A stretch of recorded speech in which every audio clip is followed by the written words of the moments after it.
देश आणि धर्मासाठी विश्वात्मके देवे साधक मंडळी. शिंके लाविले जुरी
गुरुर्ब्रह्मा गुरुर्विष्णू गुरुर्देव महेश्वरा गुरु साक्षात परब्रह्म तस्मै श्री गुरुवे नमः. प्राप्त प्रसंगी पांडुरंग परमात्मा आणि आषाढी एकादशी हा आषाढी कार्तिकी विसरू नका मज या संत परंपरेतून आलेल्या अत्यंतिक प्रेमाच्या गाठीभेटी आणि पांडुरंगाच्या प्रेमापोटी आळंदीहून देहूहून पैठणहून निघालेल्या संतांच्या पालख्या म्हणजे संत अत्यंतिक प्रेमातून पंढरीधीश परमात्म्याला भेटायला या वारीमध्ये निघालेले असतात. प्रचलित वारीला त्यानंतर काही वेगळे छटा निर्माण झालेले आहेत. तो भाग वगळला तर मूळ हे असं आहे.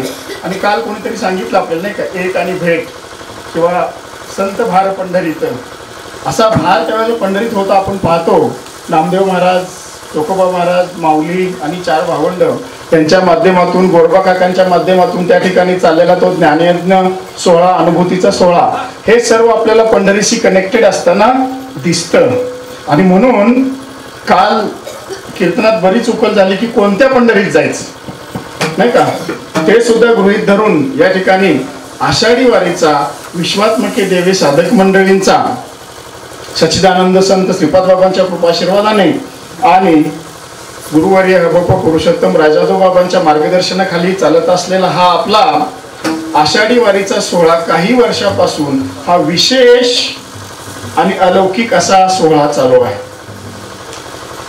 कारण त्याला तसं आहे, कारण सर्व महाराष्ट्रातून आणि महाराष्ट्रातल्या बाहेरून राज्यातून आलेल्या दिंड्या जरी त्या लौकिक अर्थानं असणाऱ्या पंढरपुरात जात असल्या तरी बाबांनी सांगून ठेवलंय, तुम्ही जाल तिथं आता मी आहे. कारण आपण त्याच्या रीतीनं चाललो किंबहुना संत रीतीने गेल्यामुळं विश्वात्मके देव साधक मंडळींनी त्या पांडुरंग परमात्म्याला अंतकरणात धारण करून विठ्ठल जळीस्थळी भरला रीता ठाव नाही उरला किंवा देव नटला नाना परी भरोणी उरला चराचरी या अर्थानं अंतकरणात धारण केल्यामुळं पांडुरंगाला अपेक्षित असणारं जे काही धर्मकार्य आहे, पांडुरंगाला अपेक्षित असणारा जो भक्ती मार्ग आहे, पांडुरंगाला अपेक्षित असणारा जो ज्ञानाचा मार्ग आहे, जो त्यांनी नामदेवाला सांगितलेला आहे, त्या दोघांच्या ज्यावेळेस गुजगोष्टी झालेल्या आपण पाहतो नामदेव गाथेमध्ये, त्याच्यातून अर्थ बघितला तर त्यांनी स्वतः सांगितलं की मी असं आहे, मला असं समजून घे. आणि असं समजून सांगणाऱ्या श्रेष्ठ संप्रदायातील गुरु परंपरेतील आध्यात्मिक विज्ञानात पारंगत असणाऱ्या एका महापुरुषाला शरण जाऊन तू माझ्या स्वरूपाबद्दल समजावून घे, ज्ञान करून घे, आणि मग तुला खऱ्या अर्थानं पंढरी समजेल आणि मग तू त्या पंढरीला जाशील नाही का. तर असा हा आपला लौकिक अर्थानं आणि गर्भित अर्थानं चालू असणारा हा सोहळा. आणि या ठिकाणी या वर्षी त्याला विशेष कोंदण आहे, कारण मनाचे संकल्प पावतील सिद्धी जरी राहे बुद्धी त्याचे पायी बुद्धी असल्यामुळं किंबहुना त्याचे पायी बुद्धी राहण्याची रीत समजावणारे गुरुवर्य लाभल्यामुळं आमच्या मनात येणारे संकल्प हे सिद्धीत जातात.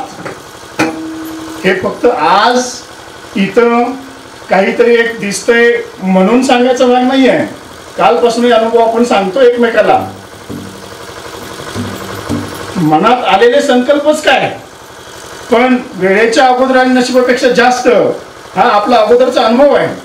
त्याच्यामुळे संकल्प हा कदाचित तुमच्या वेळेत असेल, पण वेळेच्या अगोदर संकल्प हा तुमच्या नशिबात असेल, त्यामुळे प्रारब्ध कर्मानं तुम्हाला सुचेल. पण तुम्हाला न सुचणारा संकल्प आणि त्या अनुषंगानं येणारे जे काय महालाभ आपल्या पदरात पडत आहेत, त्याला कारण आध्यात्मिक विज्ञानात पारंगत असणारे गुरुवर आपल्याला लाभलेले आहेत. आणि म्हणून या ठिकाणी पांडुरंग परमात्म्याला ज्या दिंड्या भेटायला चालले, तो पांडुरंग परमात्मा काल बऱ्याच लोकांनी सांगितलं, मला वाटतं रात्री कोणतरी बोललं की मला इथंच विठ्ठलाचं दर्शन घडलेलं आहे. आपण त्या पांडुरंगाचं भजन करूया आणि मग पुढे जाऊया. पांडुरंगा करू प्रथम नमन, पांडुरंगा करू प्रथम नमन, पांडुरंगा करू प्रथम नमन, पांडुरंगा करू प्रथम नमन, पांडुरंगा करू प्रथम नमन, पांडुरंगा करू प्रथम नमन, पांडुरंगा करू प्रथम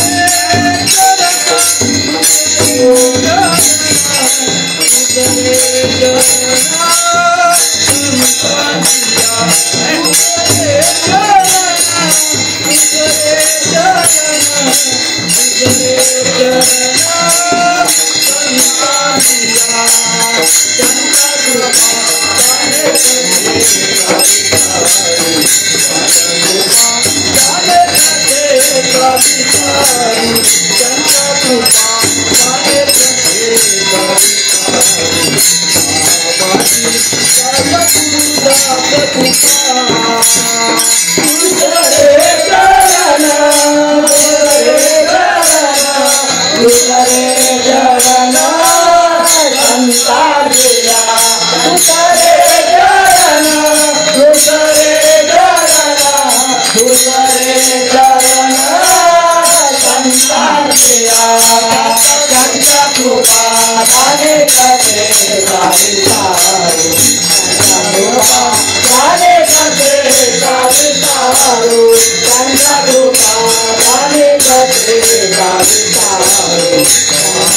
प्रथम नमन.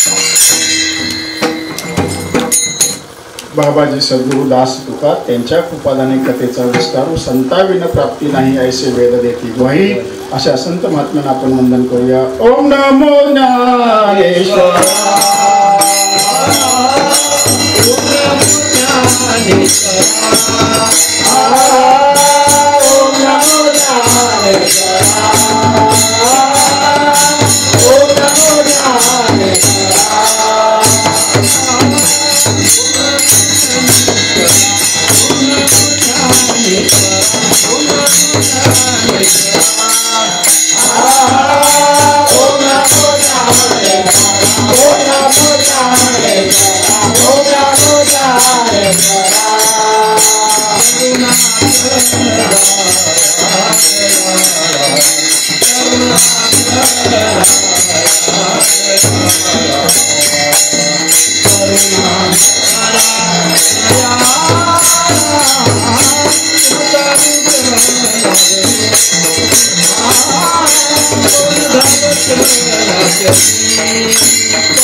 Oh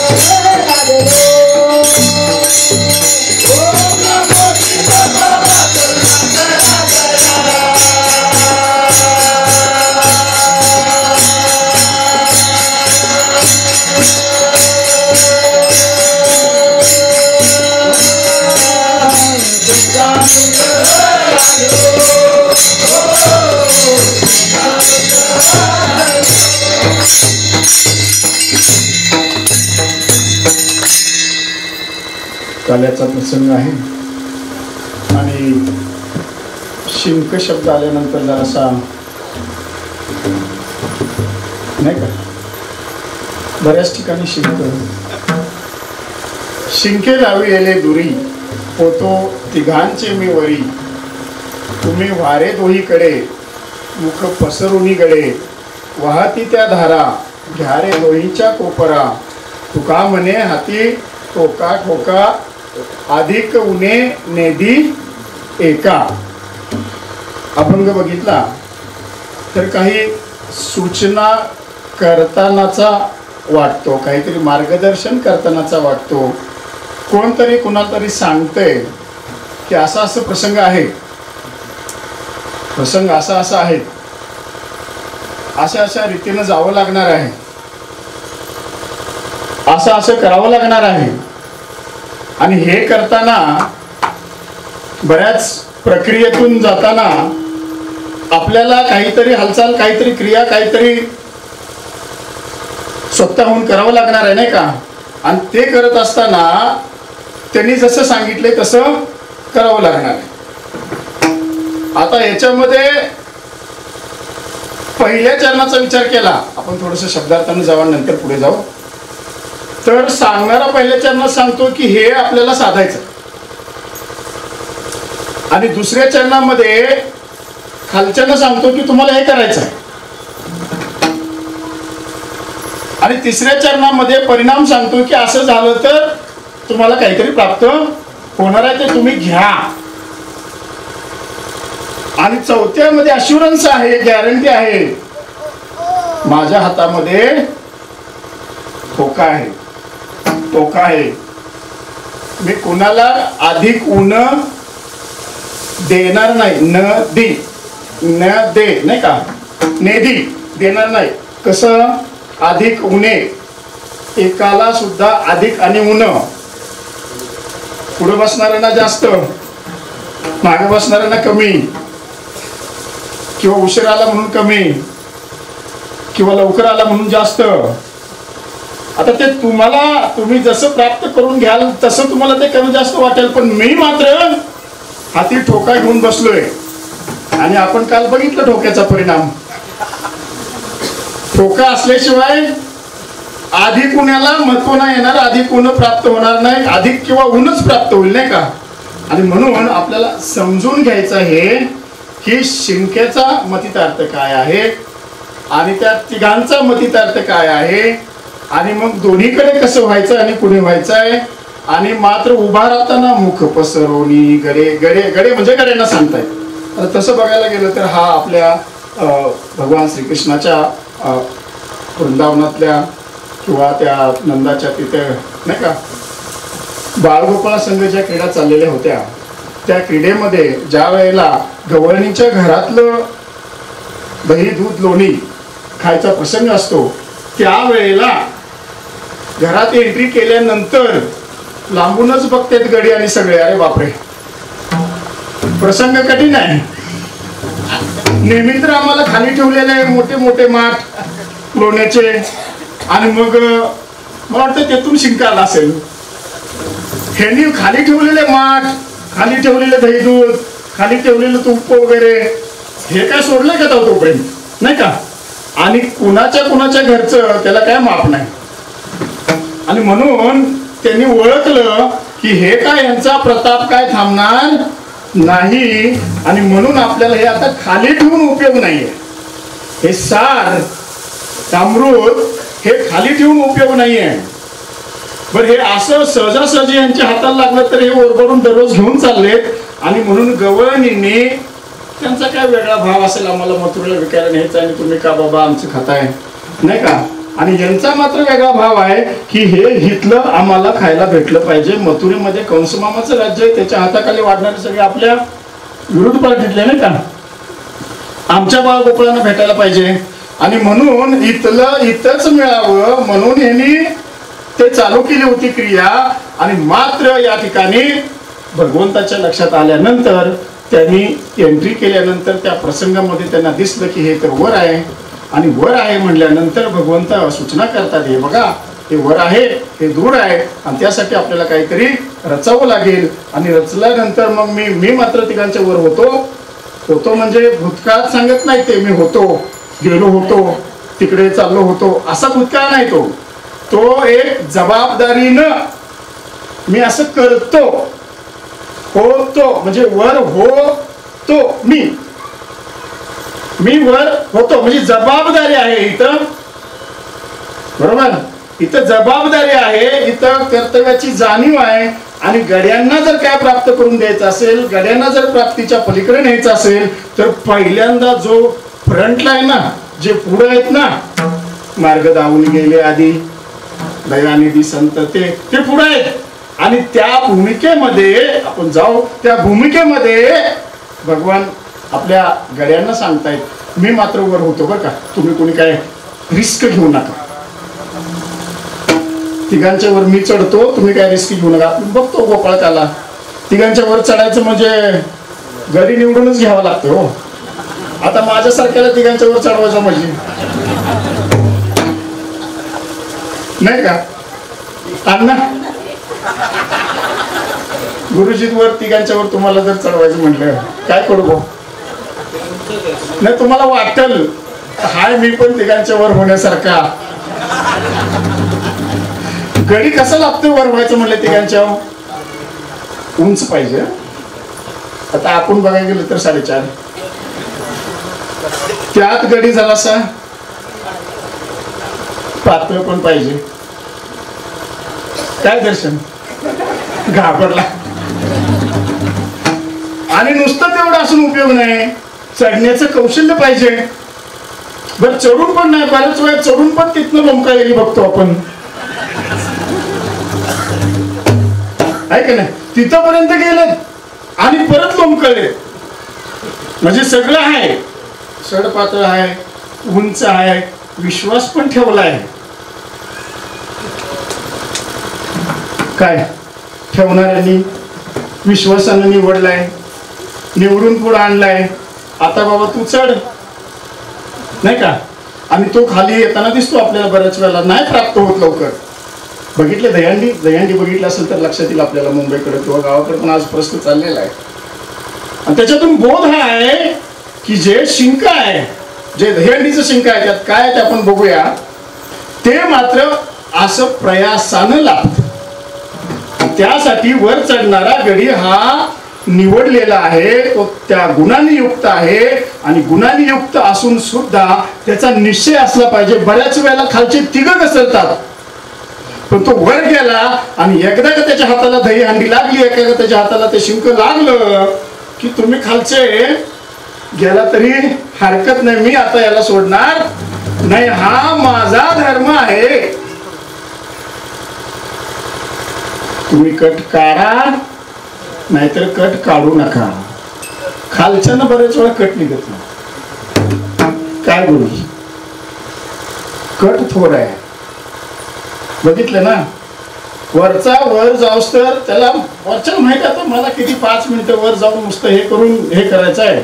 पण खालनं जे आलेत ना 5, 7, 5, 3 दशकांचा एक तत्विका त्या कळावर आहेत, पण पहिले हे 7, 5, 3 पार करत जायला पाहिजे की नाही. म्हणजे काय, आता तुम्ही 7 म्हणा, अजून खाली गेलं मोठं असेल तर 12 असतील, 6 हे 7 ते नंतर 7 असतील, नंतर 3 असतील. आणि मग हा वर्ण कार्य करून परत युस्तर खालच्यांना कट निघत नाही. दोन्ही गोष्टी आहेत. वरचाही घसरतो, संतांच्या भाषेत सांगायचं म्हणलं तर सांगणारा काय आणि पोहणारा बुडाला, आणि सांगणारा तुमचा शब्द सांगणाराच आचरणामध्ये बिघडला आणि पोहणारा बुडाला. उलटी गुण आहे. जो पोहण्यामध्ये तरबेज आहे, जो पोहण्याला शिकवतोय लोकांना, तोच बिघडला, तोच बुडाला. आणि सांगणारा भिंथरला काय बाबांचा शब्द आहे तो बघा. म्हणजे हा असंही होण्याची शक्यता आहे. आणि त्याचबरोबर बऱ्याच वेळेला वर पुढे जाणारे संत हे योग्य मार्गाने आपल्याला घेऊन जात असताना आमचा निश्चय, आमची श्रद्धा, आमचा विश्वास, आमची निष्ठा आणि आमचा प्रयास हा कट काढत नाही. आणि हा कट काढत नाही म्हणून तिथं दोघांचा मेळ बसताना दिसत नाही. मात्र जो पुढे असतो तो काय म्हणतोय, हा माझा धर्म आहे. भगवंताच्या रीतीनं जाणं, बाबांच्या रीतीनं जाणं, भगवंताचा धर्म सांगणं. यदा यदा ही धर्मस्य ग्लानिर्भवति भारत, नाही का, अभितानाम परित्राणाय साधूनां स्थापनाय युगे युगे. मला एका जन्मात नाही जमलं तरी हरकत नाही, मी पुन्हा येईल, पण मी माझा धर्म सोडणार नाही. तर अशा या अर्थानं हा जो अभंग आहे, हा अभंग हा कार्याशी संबंधित,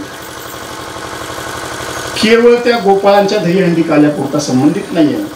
थोडीशी आपण ओळख करून घेतली, आपण पुढे जाऊया. विठ्ठल विठ्ठल.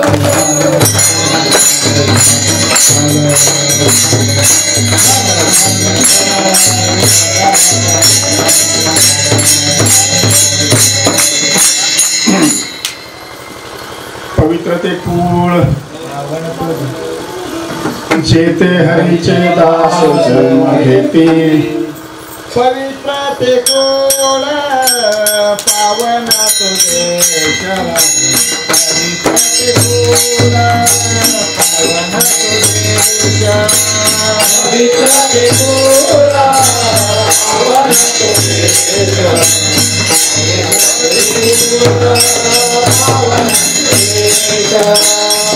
ते कोळ पावना तो देश. पवित्र ते कोळ पावना तो देश. पवित्र ते कोळ पावना तो देश. पवित्र ते कोळ पावना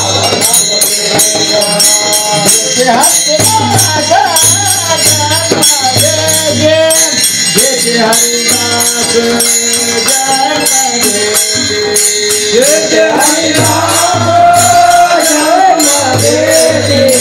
जेते हरिदास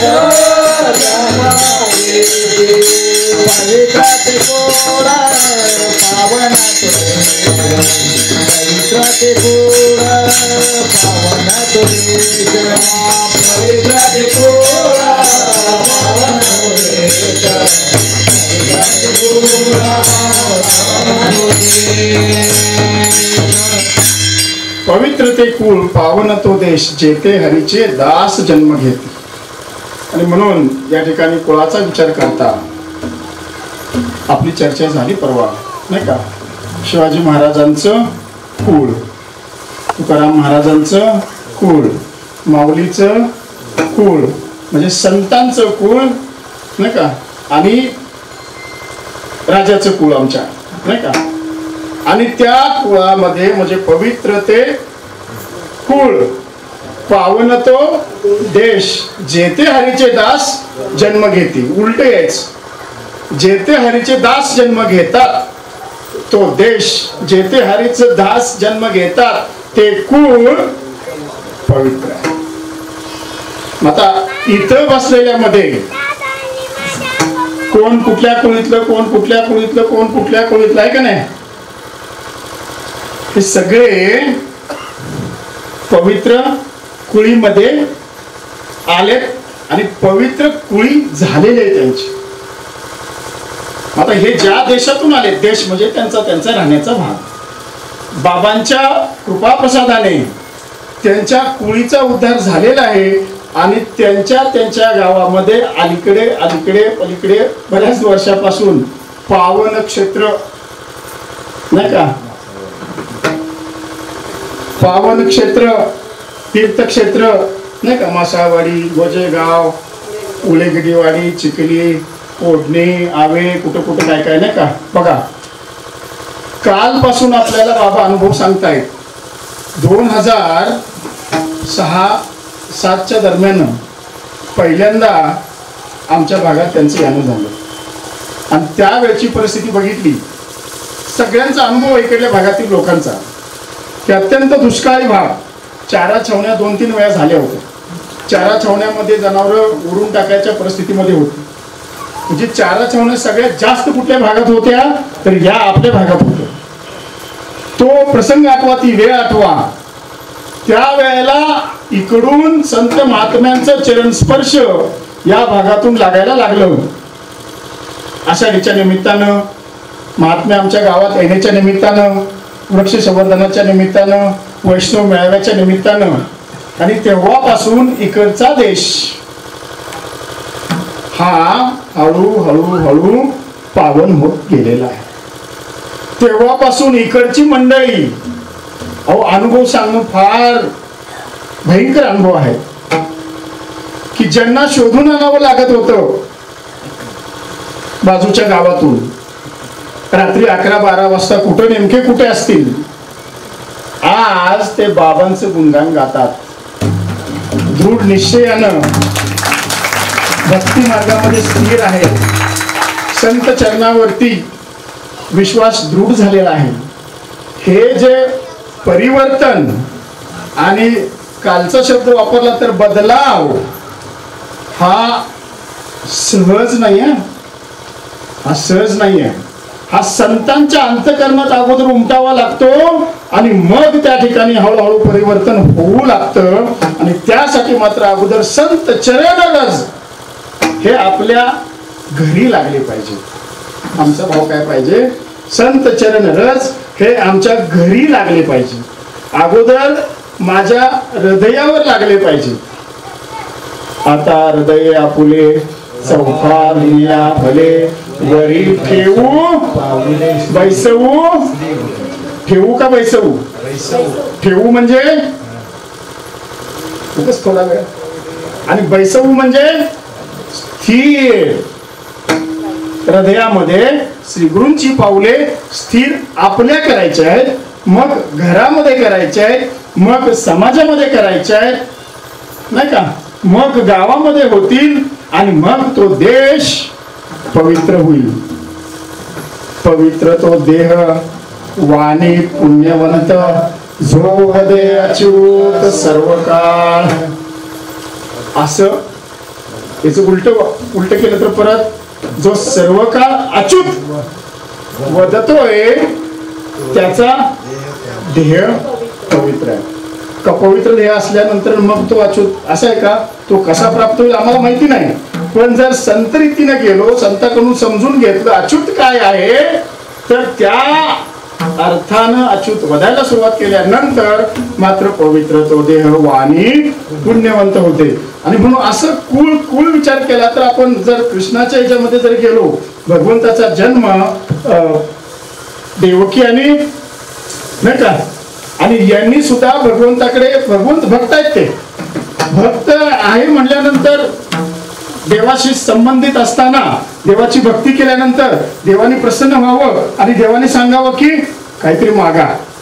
आणि मागा म्हटल्यानंतर भक्ताला काय मागायचंच नाही आहे, तरी सुद्धा अत्यंतिक प्रेमापोटी भगवंताकडे एकच मागणं आहे की तू जसा आमच्या हृदयात आहे तसा तो हृदयात आहे. म्हणजे कदाचित निर्गुण निराकार असेल नाही का, किंवा हृदयात आहे म्हणजे त्याला एक जे काय प्रेम द्यायचं आहे, प्रेमापोटी काय करायचं आहे ते करता येत नाही का. प्रेम जर व्यक्त व्हायचं असेल, प्रेम प्रगट व्हायचं असेल, प्रेमाचा अनुभव यायचा असेल, अनुभूती घ्यायची असेल तर तिथं थोडस द्वैत पाहिजे. आणि म्हणून सांगतात भगवंता तू माझ्या उदरी जन्म घ्यावा. अत्यंतिक भक्त आहेत बरं, आणि उदरी जन्म घ्यावा. आता भगवंताला माहित आहे ना, मी अवताराला यायचं म्हणजे काय साधं काम आहे.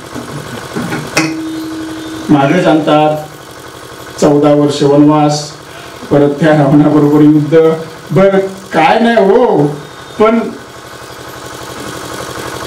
पत्नी आपली एकदम तिकडे वनवासात असताना बायकोचं अपहरण. अवताराला यायचं म्हणजे काय साधं काम आहे का? भगवंताला माहित आहे, तरी पण आता हे काय मागते, माझ्या उदरी जन्म घ्यावा म्हणजे अवतार घ्यावा लागेल. आता अवतार घ्यावा लागेल भगवंताला माहित आहे, ठीक आहे म्हणे, मला तर काय दुसरं कामच नाही, यदा यदा धर्मच नाही का, मी येणार जेव्हा जेव्हा अधर्माचं प्राबल्य वाढेल, धर्माची संस्थापना करायची असेल, साधूंचं रक्षण करायचं असेल, त्या वेळेला मी पुन्हा पुन्हा अवतरायला मी येईल म्हणे. मात्र तुम्ही मात्र तयारीत राहा. थोडं कनेक्ट करायचं आता आपण. देवकी मातेला वाटलं माझ्या उदरी जन्म घ्यावा, आणि त्यानंतर उदरी जन्म घेताना पहिली 6 किंवा कंसराजाला समजलं की हिच्या उदरी येणारा 8वा पुत्र तो तुझा वध करणार आहे. हे समजल्यानंतर त्यांना तुरुंगात डांबलं गेलं. किती वर्ष तुरुंगवास? 6, 7, 8 अपत्य होईपर्यंत, बरोबर. आणि त्याच्यानंतर तुरुंगामध्ये असताना एक बालक जन्माला आल्या क्षणी स्वतःच्या नजरेसमोर गर गर गर गर गर गर गर त्यानं फिरवावं आणि त्या भिंतीवरती किंवा कुठं असेल तिथं आपटून नजरेसमोर त्याचा भगवंताला उदरामध्ये जन्माला घालायचा आहे. या वेदना तुम्ही जाणू शकता की 9 महिने उदरामध्ये वाढवलेला तो गर्भ आणि जन्माला आल्यानंतर त्याचं मुख पाहायच्या अगोदर जर कुणी असुर त्याला असं आपल्या समोर नजर देखत हे करत असेल तर त्या वेदना महाराज धर्माच्या कार्यासाठी देवकी मातेनं आणि वसुदेवानं सहन केलेलं आहे, सहन केली होती. बरं, पहिलं झालं, दुसरं झालं, तिसरं झालं, चौथं झालं. वेदनांचा थोडा अंतःकरणात विचार करा. आपल्याला एक थोडस काय खुट्ट झालं तरी आपण किती आयुष्यभर दुःख करत बसतो. आयुष्यभर अहो सत्संग बुडवतो त्यासाठी नाही, आमच्या घरात असं झालं.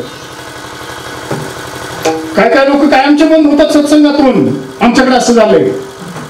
पण या वेदना सहन करून, या व्यथा सहन करून देवकी मातेनं आणि वसुदेवानं निश्चय केला, जर धर्माच्या कार्यासाठी भगवंताचा अवतार प्रयोजन असेल तर आम्ही 6-7 वेळा गर्भ धारणा करून भगवंताचा 8वा अवतार अवश्य जन्माला. हे प्रेम आहे, हे भगवंताबद्दलची भक्ती आहे. हा अनुरागी भक्ताचं लक्षण आहे. आमचं काही होऊ दे, कितीही वेदना होऊ दे, कितीही प्रसंग येऊ दे, रिलेट करा जरा, स्वतःला लावून घ्या. काही प्रसंग येऊ दे तरी सुद्धा आम्ही मागे हटणार. म्हटले असते ना एखाद्या बाबा बाद झाला, आम्ही आता मुलांना जन्म देत नाही, कशाला उगा 8वा अवतार यायचा आमच्या जन्माला आणि तोपर्यंत तो आमच्या समोर मारणार, एवढं दुःख एवढा वेदना. त्यापेक्षा जसा अर्जुन गांडीव टाकून बसला तसा बसता आला असता देवकी मातेला आणि वसुदेवाला. नाही म्हणे आम्ही जन्माला शक्य होतं ना त्यावेळेस, नाही आम्ही जन्माला घालत नाही का, पण नाही म्हणे आम्ही तुरुंगात राहणार आणि जन्माला. हा त्यांचा निर्धार आहे. हा गाठीमध्ये हा निर्धार आहे त्यांचा, होऊ दे काय आमचं काय व्हायचं. आणि मग हा जो निर्धार आहे, काय सांगायचा आहे, पवित्र ते कुळ पावन तो देश. असंच होत नाही ते कुळ पवित्र नाही का, असंच होत नाहीये. आणि म्हणून त्या ठिकाणी या संहिता व्हाव्या लागतात, या भक्तीच्या, त्यागाच्या, या वेदना सहन करण्याच्या या संहिता व्हाव्या लागतात. आणि मग कुठं तो पुत्र आपल्या जन्माला आपल्या उदरी येतो. आणि आल्यानंतर आता हा भगवान श्रीकृष्ण तिथं जन्माला आला नाही का त्या कारागृहामध्ये, तसं आपल्या या कारागृहामध्ये बोधपुत्र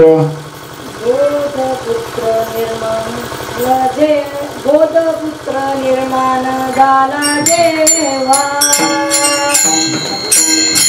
हृदय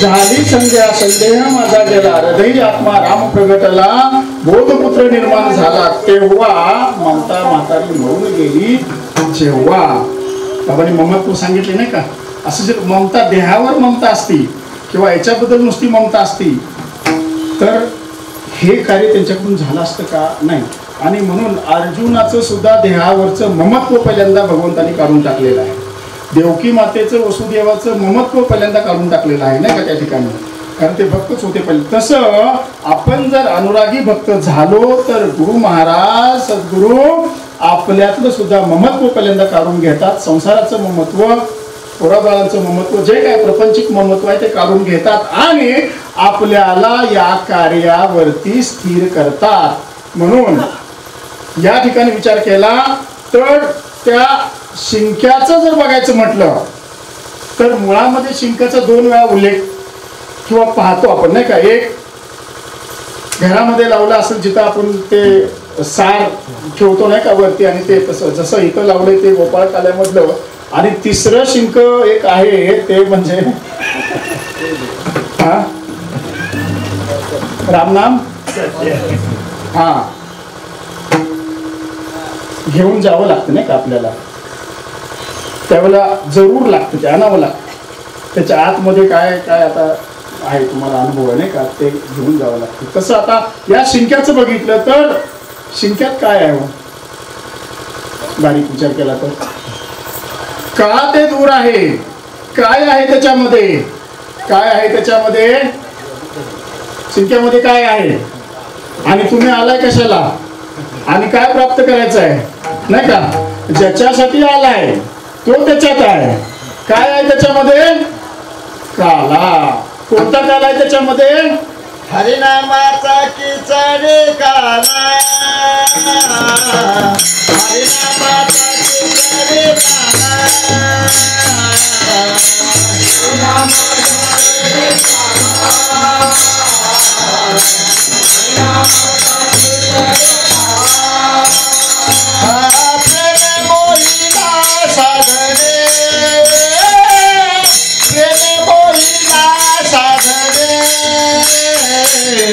हरिनामाचा किचडी काला हरिनामाचा किचडी काला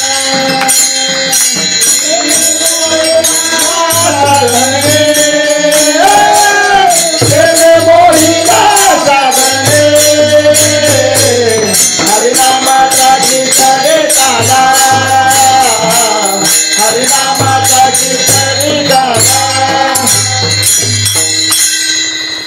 हरिनामाचा खिचडी काला त्याच्यामध्ये आहे प्रेमे मोहिला साधने आता त्यामध्ये हरिनामाचा खिचडी काला म्हणजे खिचडीमध्ये किंवा त्याच्यामध्ये काय काय आहे 2 गोष्टी आहेत एक लाह्या आणि दुसरं दही लाह्या हे प्रेमाचं प्रतीक आहे आणि दही हे क्रियेचं प्रतीक आहे प्रेमापोटी लाह्या आणि त्या रीतीपोटी दही आहे आता दोघांचाही जर बघायचं म्हटलं तर दोन्ही काही प्रक्रियेमधून गेलेले आहेत ती प्रक्रिया नेमकी आपल्याला समजून घ्यायची आहे कोणत्या प्रक्रियेमधून गेलेले आहेत पहा एक लाह्या बनवायचं म्हणजे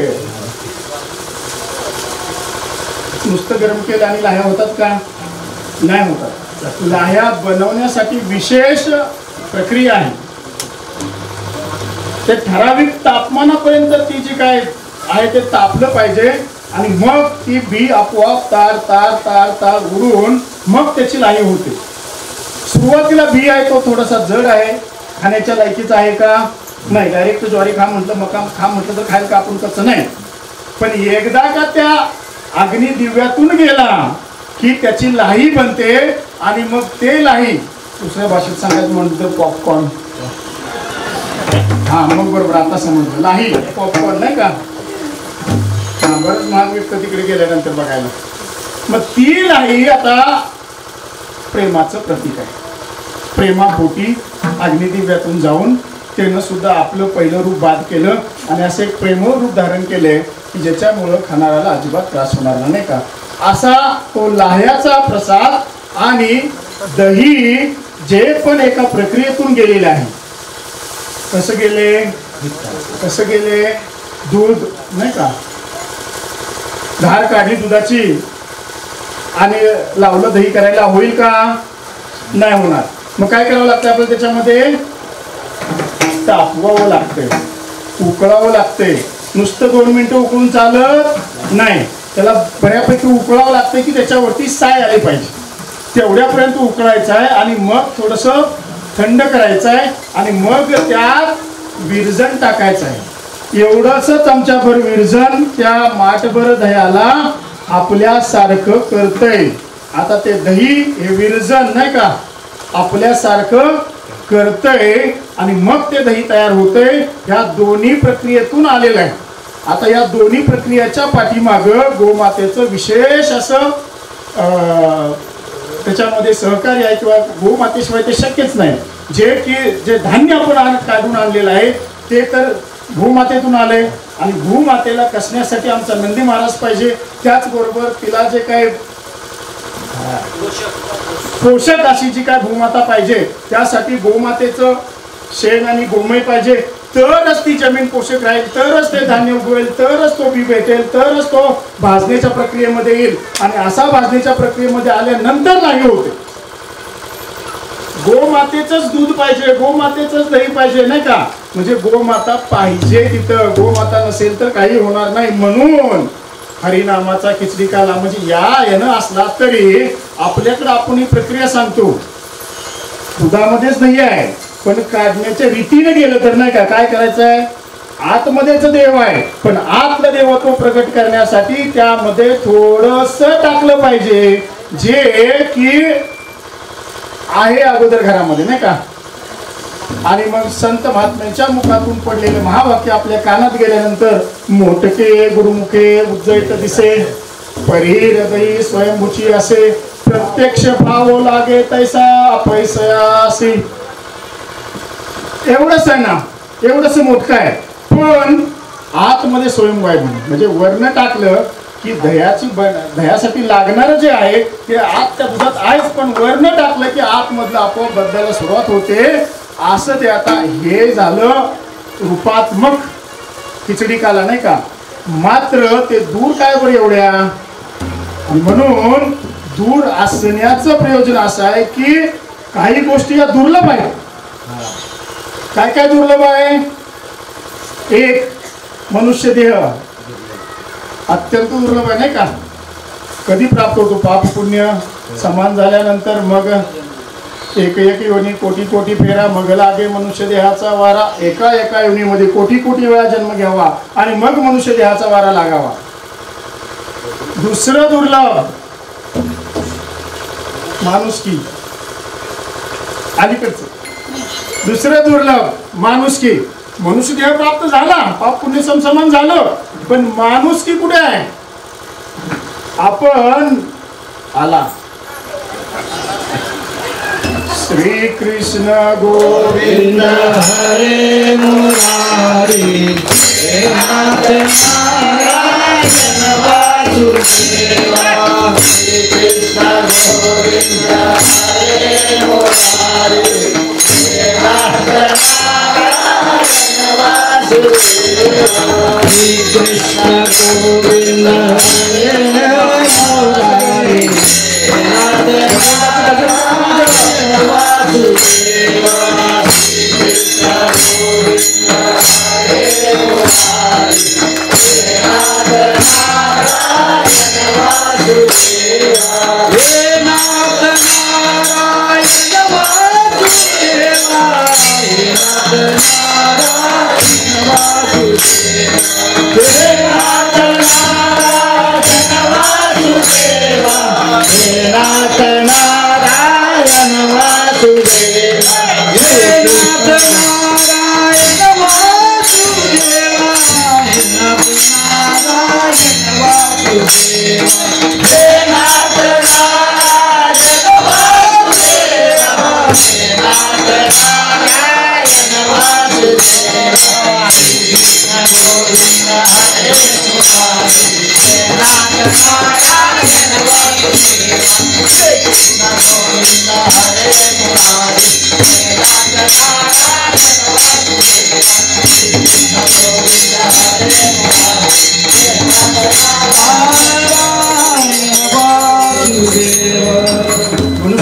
मिळालाय, पण माणुसकी नाही आहे.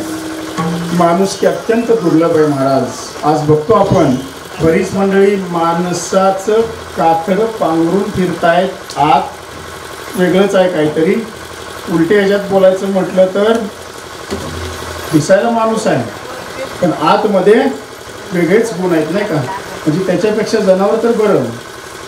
सांगायचा मुद्दा असा, परवा आपण जरा या दिवशी एक दिवस लवकर आलो नाही का. त्यावेळेला आम्ही असंच सरांच्या घरी जाऊन उभं राहिलो तिथं. आणि तिथं गेल्यानंतर भाव बघा कसा असतो. तिथे एक श्वान आहे, तो सकाळी आला होता इथे. तो आला. आता बाबांची त्याची फार काय ओळख आहे का बरं. त्याला इथली सगळे घाबरतात. तो कधी भाव करेल सांगता येत नाही. भाव सांगायचा आहे. तो कधी वाव करेल सांगता येत नाही. आणि वाव करून सांगता येत नाही. तो वाव म्हणजे त्याला फक्त तुम्हाला भीती दाखवायची, चावायचं नाहीये. तर त्याच्यामध्ये थोडंसं तुम्हाला काय त्याचं तोंड थोडं इकडे तिकडे लागलं तुम्हाला चावलं नाही का. असा असणारा तो बाबा तिथं आले, उतरले. तो जवळ आला. थोडंसं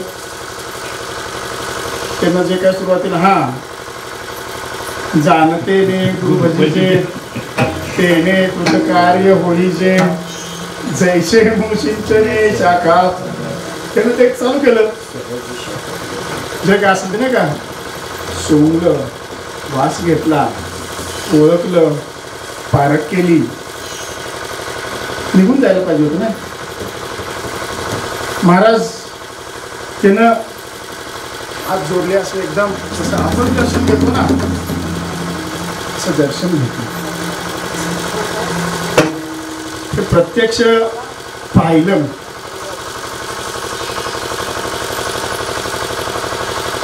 कोणाला ओळखतंय, कोणाला पारख आहे, कोण जाणतंय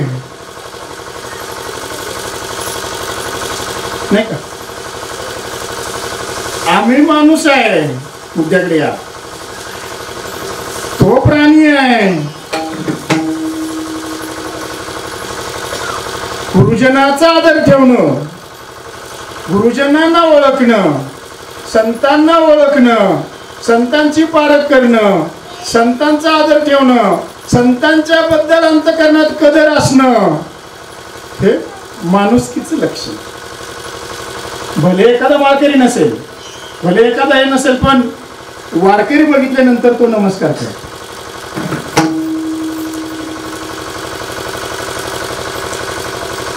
तर तो पण काही माळकरी आहेत, काही घेऊन गेलेत प्रसाद, हाकेच्या अंतरावर राहिलाय. अरे 10-15 वेळा फेऱ्या होतील आठपरीला. घरातलं काय कार्य निघू द्या, सकाळी एकदा, दुपारी एकदा, संध्याकाळी एकदा, 5 वाजता एकदा, 6 वाजता एकदा, आणि परत अजून 12 वाजता एकदा रात्रीच्या. ते नाही ते राहिलं होतं. पण सद्गुरु माऊली आलेली आहे, ज्यांच्याकडून आम्हाला तो अनुग्रह प्राप्त झालेला आहे. अनुग्रहानं आम्ही पावन पवन झालेलो आहोत. आम्हाला किती आदर पाहिजे. त्या श्वानाला, त्या प्राण्याला काहीच केलेलं नाही अजून त्याच्या मस्तकावर हात पण ठेवलेला नाहीये महाराज.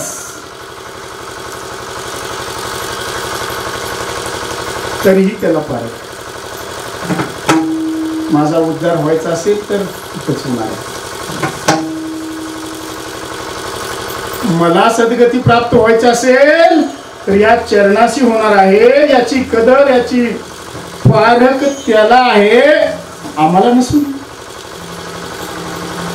आहे माणुसकी, देह प्राप्त झालाय माणसाचा. आहे का माणुसकी. आणि म्हणून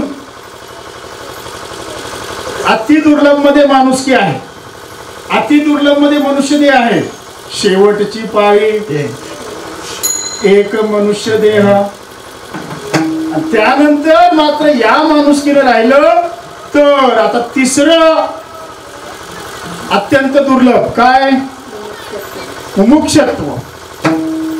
आणि जे जे मुमुक्ष म्हणून आहेत त्याचे फक्त लक्षण सांगतो, मग तुम्ही ठरवा कोण मुमुक्ष आहे. बाबा येणार, सद्गुरू येणार, संत महात्मे येणार, त्याच्या अगोदर वाट बघत जे बसतात त्या मुमुक्ष. त्या शास्त्रातल्या व्याख्येमध्ये नाही जायचंय, कारण या क्रियेतून ते प्राप्त होणारं जे शास्त्रामध्ये सांगितलेलं. बाबा येणार, सद्गुरू येणार, गुरु महाराज येणार म्हटल्यानंतर अगोदर अर्धा तास जे वाट बघत असतात, जसा चातक वाट बघतो कधी एकदा पाऊस पडेल, जसा चकोर वाट बघतो कधी एकदा तो चंद्र उगवेल, आणि जशी सासरवासीन वाट बघत असते कधी एकदा दिवाळीचा सण.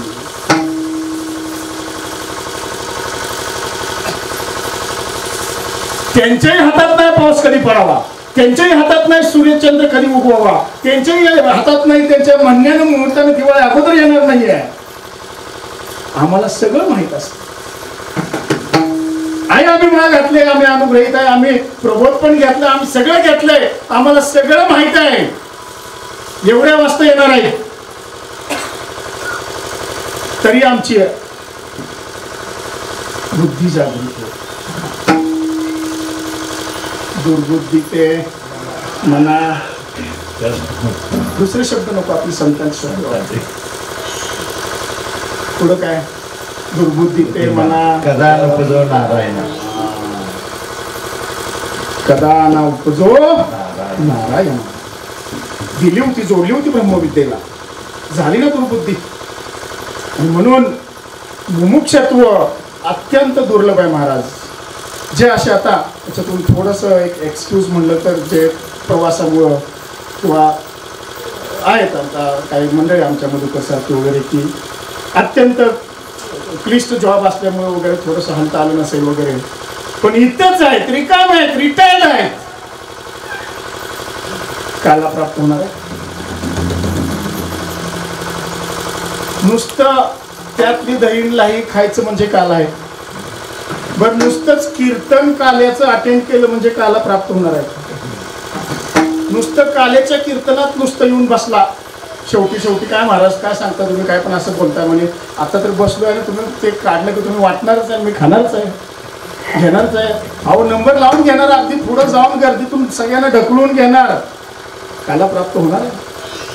काला प्राप्त होणार आहे का? काला समजून घ्यायचा अगोदर.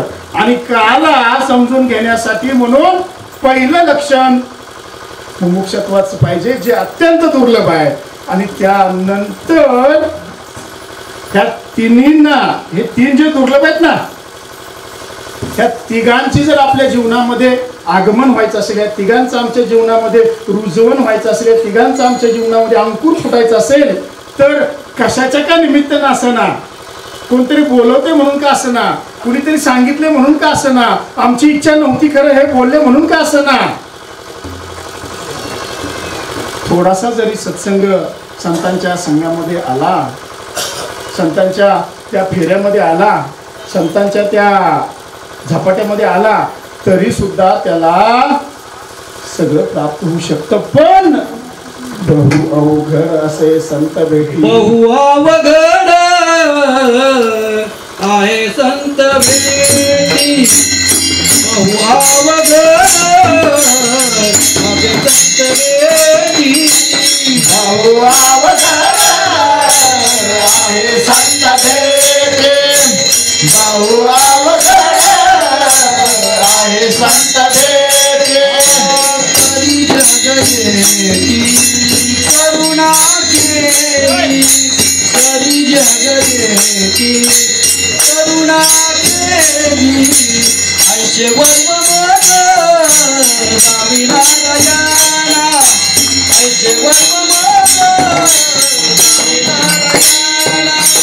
परि जगदेती करुणा केली, परि जगदेती करुणा केली, ऐसे वर्म मन नावी नारायणा.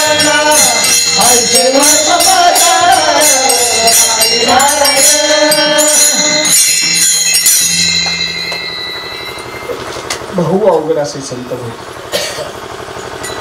भेटतील तुम्हाला, नाही का? आणि मात्र भेटल्यानंतर ते जे सांगतात ते केलं. ते सांगतात भाऊ भेट होईल, जाता जाता कसं तरी भेटतील, कोणीतरी सांगितलं म्हणून भेटतील, पण ते सांगतील तसं केलं पाहिजे. आणि केल्यानंतर जर त्यांच्या मार्गाने गेलो, मार्ग दावून गेले आणि दयानिधी संतात येण्याची पण ते चालू जाताना पुढे गुंता कुठे काही, जर त्यांच्या मार्गाने गेलो तर त्यांच्याकडून जे प्राप्त होणार आहे ते प्राप्त होईल. मग त्यांच्या सानिध्यात राहिलो तर ते टिकेल. टिकणाऱ्यापैकी किती आहे बघा जरासं. टिकलं तर काही दिवसांनी वाढ होईल. लग्न करतात बरीच मंडळी, वाढ कधी होईल? 2चे 4 झाले, 4चे 6 कधी होतील? टिकलं तर ना. व्यावहारिक दृष्ट्या बोलतोय, संसारिक वाढ कधी होईल? टिकलं तर ना. जे काही विवाह केला तुम्ही शुभ मंगल,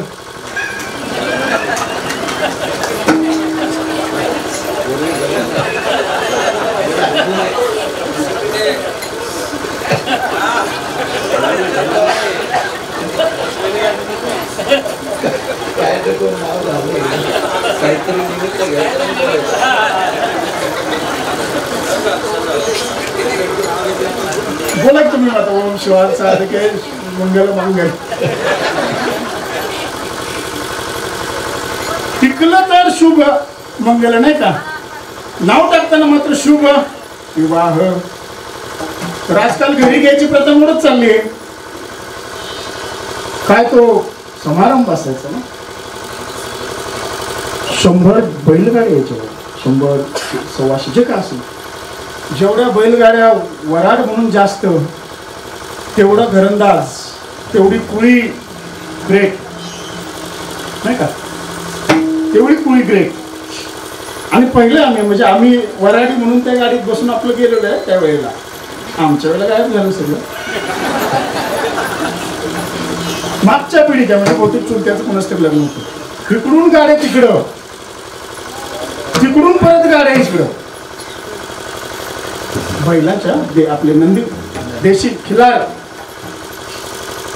यांना जरा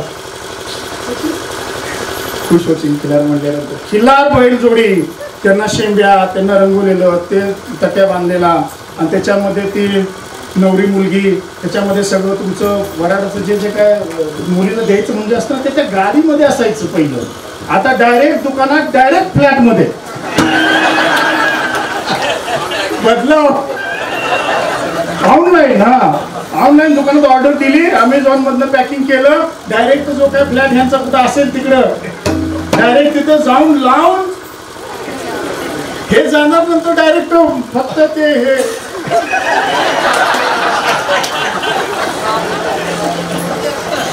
बदलाव. आणि या प्रक्रियेमध्ये ना आमचा बैल राहिला. महाराज खेदाची गोष्ट, या प्रक्रियेमध्ये ना आमचा बैल राहिला. बैल नको म्हणून गोमाता नको. पिढी दर पिढी आमची अधोगती होत चालली, आमच्या लक्षात येतो. आम्ही त्यातलेच आहे. बोलतो म्हणजे काय आम्ही सुतळा काय असातला भाग नाही. आम्ही जबाबदार आहे याला पुढे. आता बाबा जरा थोडस सारवण करतात पोटाच्या पाठीमागे म्हणून, तिथंही पोट भरला असत. आणि म्हणून एक प्रसंग सांगतो गोमातेवरचा. आपण कुठं होतो? शुभमंगल. ते सोडूया जरा, नको जास्त घुसायला. आपल्याला गोमातेचं चिंतन करायचं. असाच एक झालं, आपण पहिल्यांदा केलेल्या याच्यावरती चिंतन केलेलं आहे. तो जो एक गोल म्हणजे गावातला एक नागरिक आहे, आणि असं आमच्यासारखंच त्याला वाटलं की आपण काहीतरी वेगळं करावं, आणि वेगळं करावं म्हणून त्यानं गाव सोडायचा निर्णय घेतला. गाव सोडायचा निर्णय घेतल्यानंतर तुम्ही विचार करा ना थोडंसं. तुम्ही समजा तुमच्या घरात एकटेच आहे तुमच्या आईवडिलांना, आणि गाव सोडायचं आहे म्हटल्यानंतर आईवडील म्हातारे असतील घरी, काही दूध दुभती जनावरं असतील, जनावरं म्हणजे मला कारण गाई असतील, बैल असतील, काय असेल नाही का दारामध्ये. मग ज्यावेळेला आपण तो एकटा दुसऱ्या शहरामध्ये जाऊन इतरत्र जाऊन काहीतरी करायचा निर्णय घेतला, त्यावेळेला त्यानं हा विचार केला नाही की मला या गायींना इथं सोडून जावं लागतंय, गोमातेला सोडून जावं लागतंय, त्यांची आबाळ होणार आहे, ते कदाचित राहतील का नाही सांगता येत नाही. आणि असं असताना सुद्धा तो निघून गेला. आम्ही गेला, शहरामध्ये गेला, काहीतरी त्याला म्हणजे वनामध्ये गेला, त्याला काहीतरी तप करायचं होतं आणि तपाने काहीतरी प्राप्त करायचं होतं. आणि वनामध्ये गेल्यानंतर माग गोमातेची अवहेलना चालू झाली. गोमाता दुःखी झाली. गोमाता जर एखाद्या घरी दुःखी होत असेल, सिद्धांत हा आहे, सिद्धांत हा आहे, सिद्धांत समजून घ्या. एखाद्या घरची गोमाता, मी गोमाता शब्द वापरतोय जरशासाठी नाही,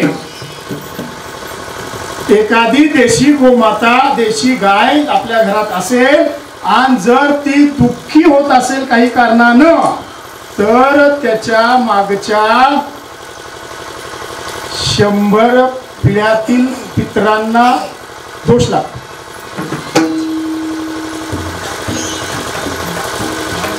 किती? आता माग आपण मागच्या 21 कुळी आणि पुढच्या काय म्हणतो ना आपण, तसं ते जे काय माग 100 कुळीचे पितर दोषी होतात, दोष लागतो त्यांना. आणि मग हा ज्यावेळेस वनात गेला आणि वनात काहीतरी प्राप्त करण्यासाठी गेला, त्याला हळूहळू असं नजरेला लागलं की मी ज्या वनातून चाललोय त्या झाडांना कोणतरी उलट लटकतंय. आणि एक नाही, आता मागचे 100 पिढीतले म्हणले किती असतील नाही का, बरेच असे उलटे लटकायला लागले झाडांना. आपल्याला प्रश्न पडला, मी तर एवढं चांगलं पवित्र कार्य करण्यासाठी चाललोय बघा, गोसेवा सोडून वनामध्ये तप, हे ह्याच्या दृष्टीनं पवित्र कार्य होतं. घरातली गोसेवा सोडून वनामधलं तप हे याच्या दृष्टीनं पवित्र कार्य होतं. ते करण्यासाठी तो गेला आणि त्याला दृष्टीस पडतंय की माझ्या समोर हे असे उलटे लटकतायत. उलटे लटकल्यानंतर त्याला नजरेत पडतं हे माणसाचे देह असल्यासारखे.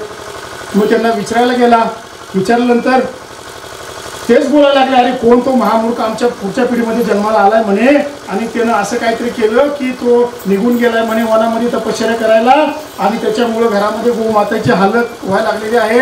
गोमाता निघून चाललेत किंवा ते दुःखी झालेत, आणि त्याच्यामुळं मला असं काही आम्हाला हे असं भोगायला आले की आम्हाला आता परत या झाडावरती उलट लटकून, म्हणजे जवळजवळ भूत योनीमध्ये आल्यासारखं झालं नाही का, वेताळ उलट लटकतो ना, तसं हा भूत योनीमध्ये आल्यासारखं झालं त्यांना, त्या पितरांना. आणि ते उलटे लटकायला लागले. आणि त्यावेळेला मग तो म्हणतोय, कोण आहे तो असा माणूस, वेडाबिडा आहे का, हा म्हणतोय. तेवढं पितरांना दोष लागूस तर एवढं काय करायचं का, काम होतं का, कोण आहे तो. आणि तो म्हणे हा असा अशा गावातला तो असा. मग डोक्यामध्ये प्रकाश पडला, अरे तो म्हणजे मीच आहे तो, जो की माझ्या घरी गायी सोडून, गायीची सेवा करायचं सोडून मी आज वनामध्ये चाललोय काहीतरी तप करायला, काहीतरी जप करायला. आणि जर असं असेल आणि ह्याच्यामुळं माझे हे पितर असे लटकले जात असतील तर मला परत घरी गेलं पाहिजे. आणि म्हणून तो महाराज परत माघारी येतो आणि परत गोसेवेला लागतो. सिद्धांत इथं आहे की आपल्या डोक्यामध्ये असते, मी इकडं जाईल, तप करेल, हिमालयात जाईल, 4 धाम यात्रा करेल, तीर्थयात्रा करेल, वारी करेल, महिन्याची वारी करेल, 15 दिवसाची एकादश करेल, घरात जर्शी पाळेल. आहेत आमच्यात वारकरी भरपूर नामदार काय 15 दिवसाला काय सोमवारी जवळच छत्रापासून किती वेळा. आता तर हायवे झाला एकदम, शक्तीपीठ मार्ग वगैरे झाले सगळे, जे आपले शक्तीपीठ जिथे सगळं हायवे करून सोडलेत नाही का. आणि म्हणून या ठिकाणी आपण तिथं जातो, वारी करतो आणि घरात जर्शी पाळतो. हो महाराज, हे वारी, हे तीर्थस्थान, हे जप, हे तप करण्यापेक्षा घरात एक देशी गो माता सांभाळा. 100 काय 1000 पिढ्यांचे पितर दोष तुमचे निघून जातील.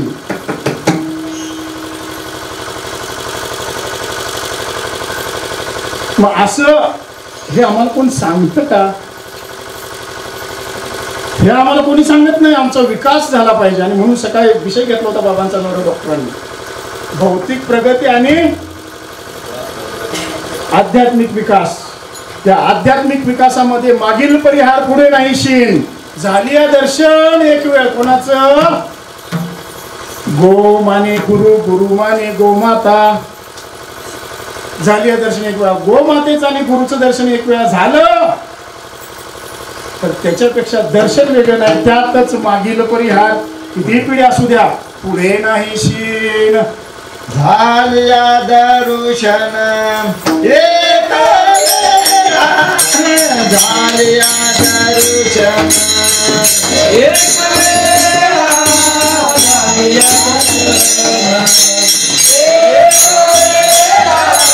झाल्या पुढे नाही शीन.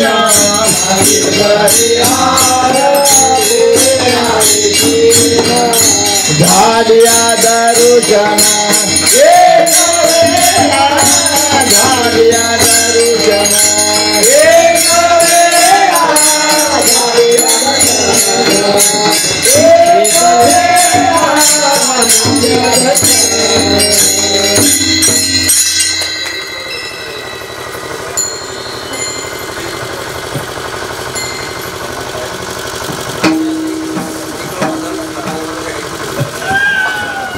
असं झालं का?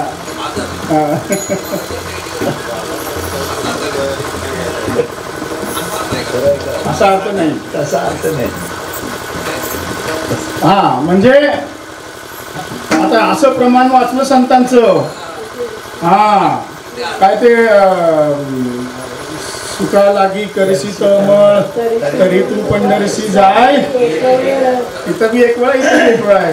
झालं मग एकदा जाऊन आलं की हे विपरीत ज्ञान. आणि म्हणून मगाशी ते श्वानाचं उदाहरण दिलं का, जरी कुत्रा जरी झालो तरी मला श्वानाच्या दारात होते. म्हणजे एक वेळा दर्शन, असं दर्शन, असं दर्शन एक वेळा दर्शन. म्हणजे त्यामध्ये आता त्या अभंगाचा मागील पर्याय पूर्णशील म्हणजे हे जो काय अनुग्रह आहे तो अनुग्रह लाभल्यानंतर राहायचं आपल्या त्यांच्या दर्शनातच. आणि दर्शनाची दुसरी व्याख्या बाबांच्या भाषेत सांगायचं म्हटलं तर अखंडित स्मरण, नाम दर्शन. अखंडित स्मरण. आता अखंडित स्मरण कुठे? चित्तन चित्ताला लावी मनाच्या मनाला. चित्तामध्ये अखंडितपणे स्मरण म्हणजे दर्शन नाही का? हा अखंडित स्मरण राहील असं दर्शन. हा असं एक वेळ. आता किती निर्धार पाहिजे इथं, किती निष्ठा पाहिजे इथं, किती श्रद्धा पाहिजे इथं, किती विश्वास पाहिजे इथं. आणि असं जर दर्शन झालं तर तो मज व्हावा, तो मज व्हावा, वेळोवेळा व्हावा पांडुरंग. आणि मग बाबा ना बस झालं की आता असंही म्हणावं लागते नाही का, असं पण बस झालं की आता असं पण म्हणावं लागते नाही का. तर हा भाव आहे आपला विषय. आपण कुठं होतो? गो मातेचं दर्शन. आता आपण येऊया अभंगाकडे जरासं. हा झालं त्यांचं, ते गेलं माघारी. नंतर त्याने लग्न पण केलं. त्याला बायको भेटेना लवकर का, तर घरामध्ये गायी आहेत. तो कोण जागृतकार म्हणून मग आहे ना, त्यानं गायी पाहायला सुरुवात केली ना. बिराज सर बरं झालं लग्नानंतर गायी आणल्या तुम्ही. अहो देशी गाय सांभाळतो म्हणल्यानंतर आता शेतकऱ्यालाच भेट नाही ती सोडा, पण त्यात वरनं देशी गायी सांभाळतोय. जर्शा बी नाही त्या 10, 15, 20 जर्शाचा गोटा बघितल्यानंतर एक नंबर काम आहे. एका राख्यात सुपारीच फोडणार. आणि जर भाकड आमच्या गायी शेण गोमूत्रासाठी गोमाता म्हणून जर कोण सांभाळत असेल, कोण द्यायला लागलं हो. एका राख्यात आल्या पावली माघारी. फोन करून नंतर कळवतो म्हणणार शुभमंगल काय का शुभ. तिथून सुरुवात आहे आपली शुभची. आणि म्हणून ते बरंच येताना आता ते मगाचा विषय आला. येताना वाटेने आम्ही येत होतो. सज्जन आता लग्नाचं नुकतं झालं. प्रत्येक ठिकाणी मंगल कार्यालय. काय आपण ते शुभ का अशुभ? शुभ मंगल कार्यालय. बरं शुभ मंगल कार्यालय. आता मंगल कार्यालय प्रश्न विचारू. खरंच लग्न केल्यानंतर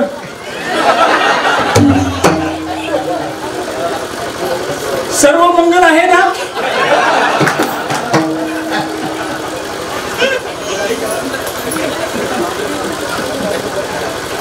नवीन बसली जुनी म्हणणारा कशाला उगाच जखमेवर मिक्स होत आहे आणि नवी म्हणणार हे काय असते. खरंच सर्व मंगल आहे गो लग्न करून घेतल्यानंतर. हा तरी सुद्धा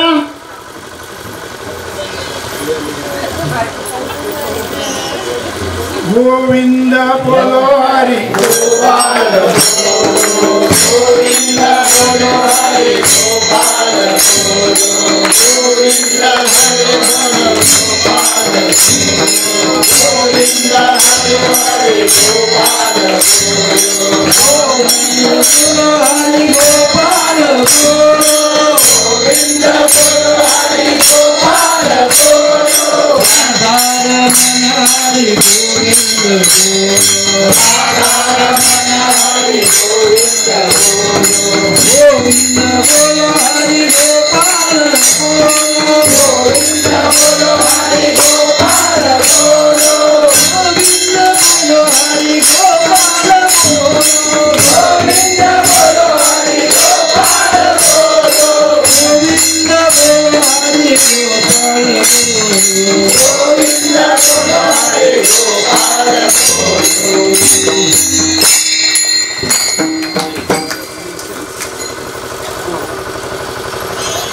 आले ना गोपाळ, तिने आठवण करून दिली. स्मरण बस झाले गप्पा शुभमंगलच्या. जरा शिंक्याकडे बघा, आम्हाला त्यातलं पाहिजे हो. काय पाहिजे? गोरस पाहिजे. आणि म्हणून गो मातेच्या संदर्भानं म्हटलं तर गायत्री हा एक शब्द आलाय बघा. आलाय का शब्द? गायत्री मंत्र नाही का? आणि गायत्री मंत्र हा शब्द कशाच्या संबंधानं आहे? आमच्यासाठी गायत्री मंत्र काय आहे? आमच्यासाठी गायत्री मंत्र काय आहे? कशाचं प्रतीक आहे? समर्पण. समर्पणाचा भाव ज्या वेळेला 3 वेळेला पतन झालं त्यावेळेला विश्वामित्र ऋषींच्या मुखातून बाहेर पडलेला समर्पणाचा भाव म्हणजे गायत्री मंत्र आहे नाही का? इकडे लक्ष द्या. म्हणजे गायत्री मंत्र आहे बरोबर. समर्पणाचा भाव म्हणजे गायत्री मंत्र. आता समर्पणाचं लक्षण काय आहे? समर्पणाचं लक्षण काय आहे?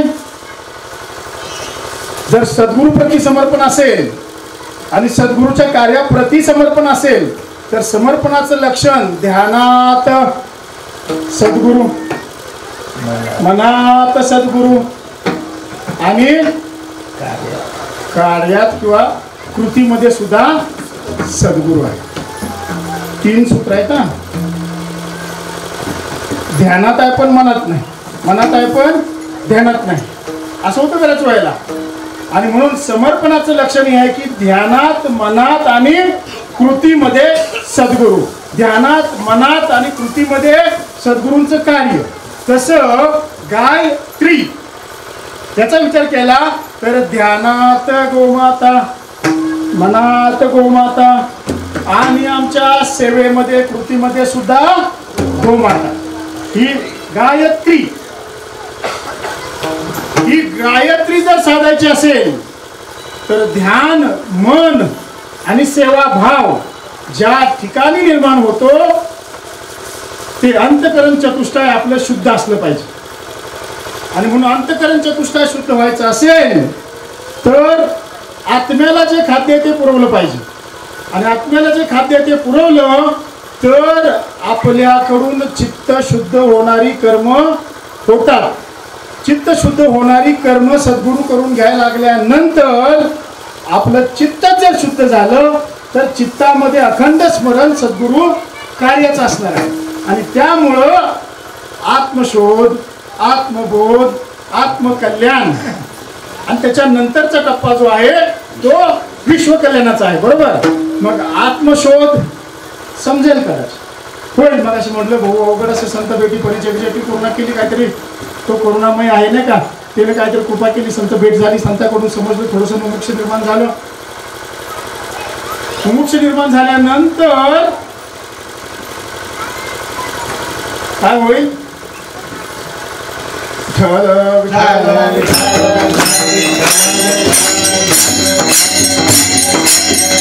आत्मशोध होईल, ते बोध करतील, मग आत्मबोध होईल, विषय प्रयोजन समजेल, कर्माचा संबंध समजेल आणि या दोन्हीच्या माध्यमातून पुढचा जो टप्पा आहे तो टप्पा म्हणजे आत्मकल्याण होईल.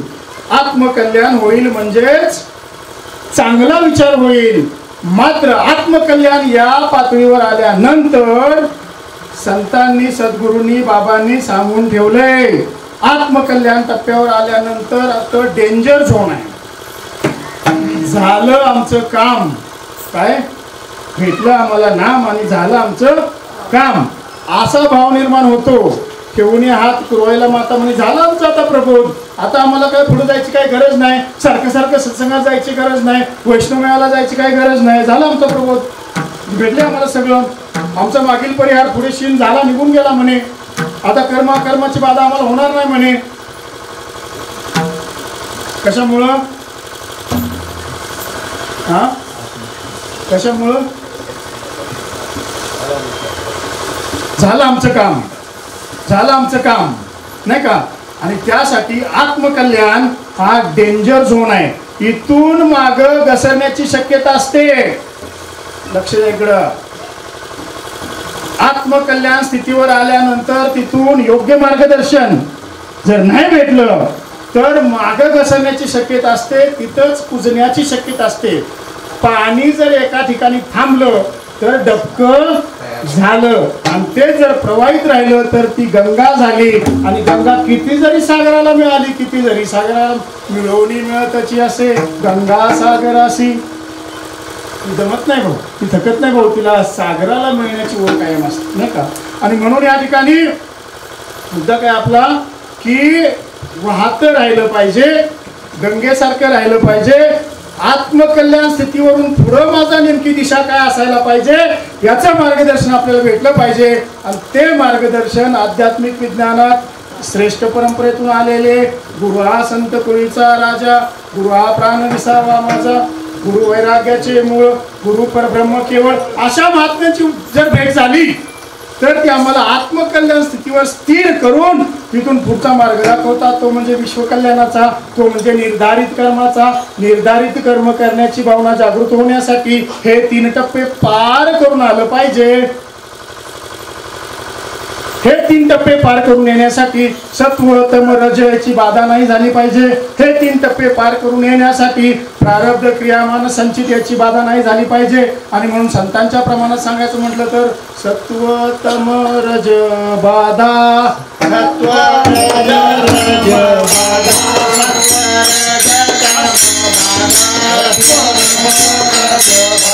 हरे हरि भक्ताची करा, हरे हरि भक्ताची करा, हरे हरि भक्ताची करा, हरे हरि भक्ताची करा, हरे हरि भक्ताची करा, हरे हरि भक्ताची करा.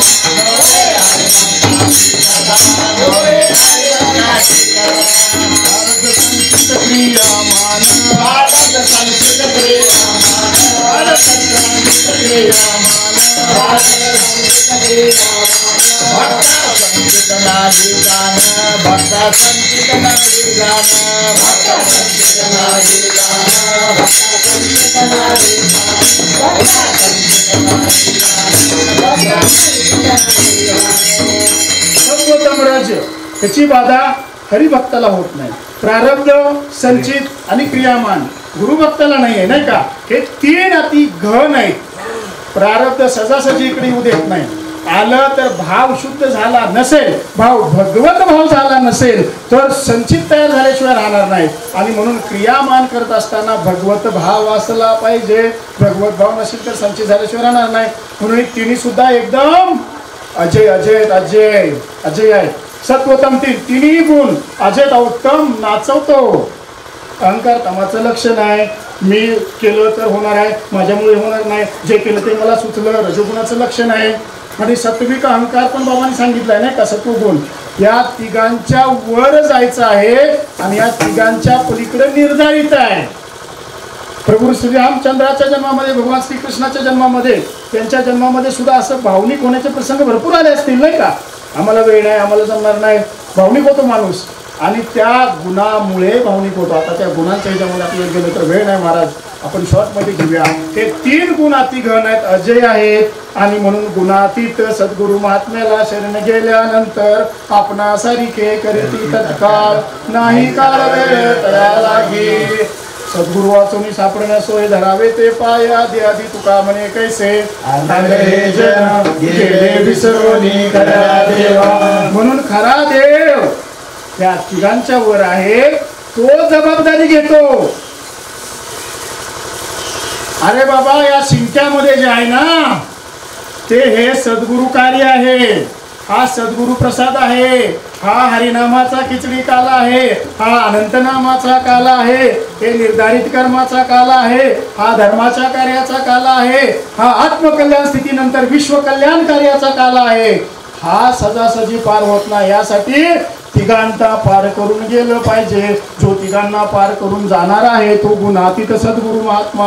अमृतानुभव मध्ये माऊलीने सांगितलं, बाबांनी पुन्हा पुन्हा सांगितलं, गुणातीत महात्म्याला शरण गेल्यानंतर गुणामध्ये असणारे आपण आपोआपच गुणातीत होतो. आपण आसारिके करते तत्काळ पर ब्रह्म सद्गुरूची मूर्ती पुरविती आरती शिष्य, मात्र ती आर्त पाहिजे. आणि म्हणून अशा जबाबदारीचं लक्षण सांगताना पहिल्या चरणामध्ये शिंकेला वियेले दूरी, शिंकेला वियेले दूरी, शिंकेला वियेले दूरी, शिंकेला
समजतंय थोडंफार येते का, डोक्यात जाते का. भोपाली भरपूर झालं म्हणणार आता आवडा, एकदा काला हातात पडू द्या मग बघू काय समजतंय का. हा ठीक काला आहे, हा आत्मकल्याण स्थितीवरून विश्व कल्याण स्थितीवरती स्थिर होणं आणि त्या पातळीवरती राहून सद्गुरु कार्यामध्ये सक्रिय राहणं, हा खऱ्या अर्थानं काल्याचा प्रसाद आहे. आणि तो काल्याचा प्रसाद मिळण्यासाठी मात्र या तिघांना पार करावं लागेल. आणि या तिघांमध्येच गारद झालेले बरेच आहेत महाराज, बरेच आहेत. बाबांनी उदाहरण दिले आपल्याला नाही का, तो राजा नाही का गेला, इंद्रपद प्राप्त झालं आणि वरती गेल्यानंतर इंद्राला काळजी पडली, आता माझं पद तर गेलंय, आता ही खुर्ची किती दिवस टिकू द्यायची. कधी नसलेले एकत्र येतात हो, खुर्ची काढून घेण्यासाठी काहीतरी कारण करून. यायचं नाही पण करू एकत्र. काल काय बाबांनी मस्त शब्द वापरले त्याच्यासाठी, आसूर नाही का, आसूर एकत्र येतात सगळे लगेच आणि एकत्र आले भाऊ नाही का. तसं या ठिकाणी या तिघांना पार करणे, या तिघांमध्ये गारद होणारे भरपूर आहेत. रजोगुणामध्ये, तमोगुणामध्ये, फार फार तर सत्वगुणामध्ये आम्ही करतो म्हणजे सगळं, आम्ही जातोय पंढरपूरला, आम्ही जातोय वारीला, आम्ही सगळं घरात अन्नदान करतो, आम्ही काहीतरी दान करतो, नाही होणार. म्हणून योग्य ठिकाणी दान झालं पाहिजे. दानामध्ये परत श्रमदान झालं पाहिजे, देह दान झालं पाहिजे, समय दान झालं पाहिजे. समयदान फार महत्त्वाचं आहे. समयदानामध्ये तुमचं देहदान होऊन जातं. समयदान म्हणजे बाबा यायच्या अगोदर आणि बाबा गेल्यानंतर ठरलेल्या वेळेत कवचकुंडल. हां, कर्णाला कवचकुंडल प्राप्त होती. कवचकुंडल अशी होती की त्याला त्याचा कुणी वध करू शकत नव्हतं किंवा हरवू शकत नव्हतं, नाही का, असं कवच दिलं होतं त्याला.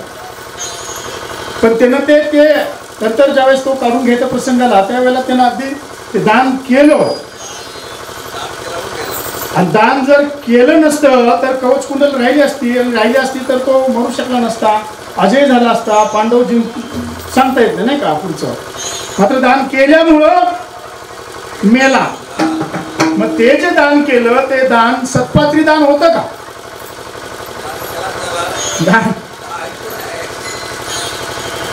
दान कुणाला केला तरीही ते सत्पात्री ठरला नाही. मग तसं आमच्या मनानं, हा इथं महत्वाचा मुद्दा असा आहे, आमच्या मनानं जर आम्ही दान करत असेल तर ते सत्पात्री ठरेल का? हा, बरेच मंडळी जातात, पावत्या फाडतात, कुठं कुठं काय काय करतात, म्हणे का बरोबर फाडायला पाहिजे, द्यायला पाहिजे, सत्पात्री होणार नाही. महाराज, विनियोग हा जिथल्या तिथं दान देऊन सुद्धा मरणार नाही का. आणि म्हणून या ठिकाणी जर आपल्याला थोडंसं पुढं जायचं म्हटलं तर बारीक विचार केला तर नाही का वेळ आपला संपत आलेला आहे या ठिकाणी. आणि म्हणून ते जबाबदारीनं वर गेले आणि वर ओढल्यानंतर त्याच्यातून जे काय मिळणार आहे ते मात्र प्राप्तीच्या पलीकडचं आहे.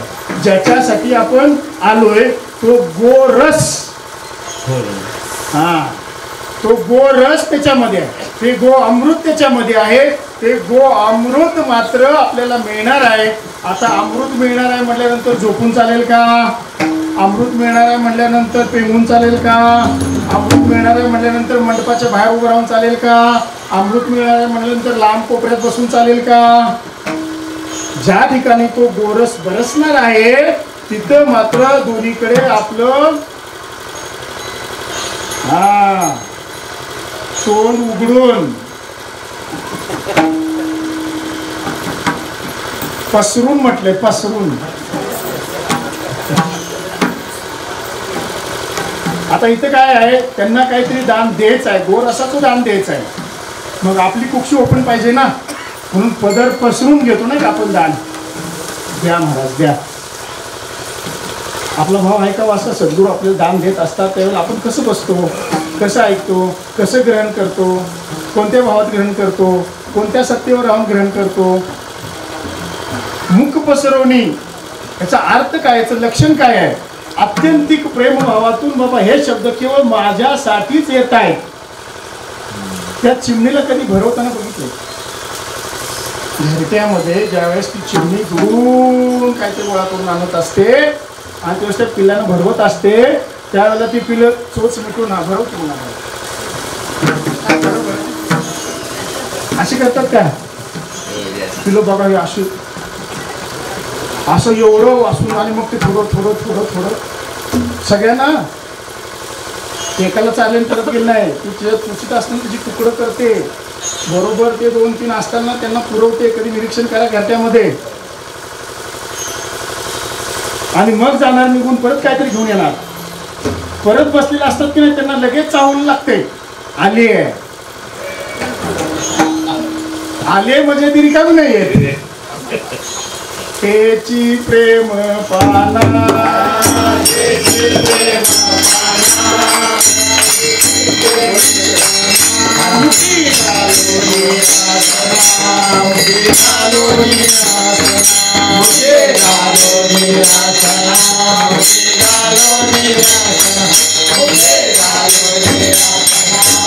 Hare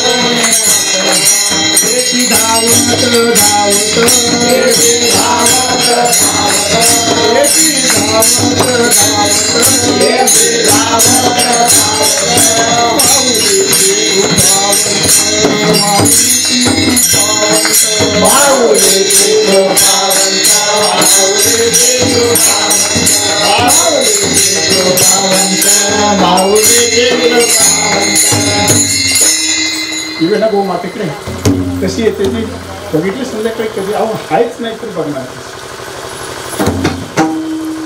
का गमाविल्या गाई तुकाराम महाराजांचा अभंग आहे शिवी दिले पुढं का वळते तुझी आई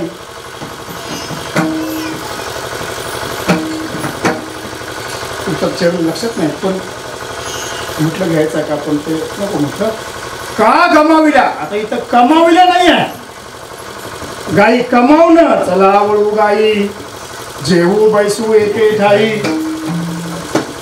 हे कमावणं आहे आणि गमाविल्या आम्ही सगळे त्याच्यात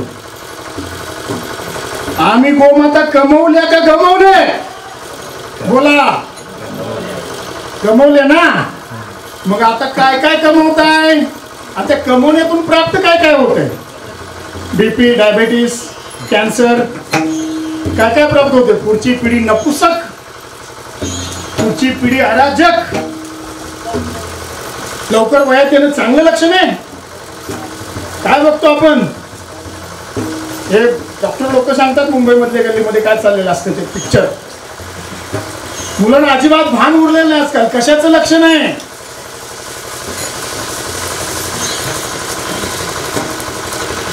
आणि म्हणून मंडपात असणारे बच्चे काय असाला बाल संस्कार शिबिर मुलं बदललीत आपण चाललं काय या निमित्तानं तर तुम्ही जागे व्हाल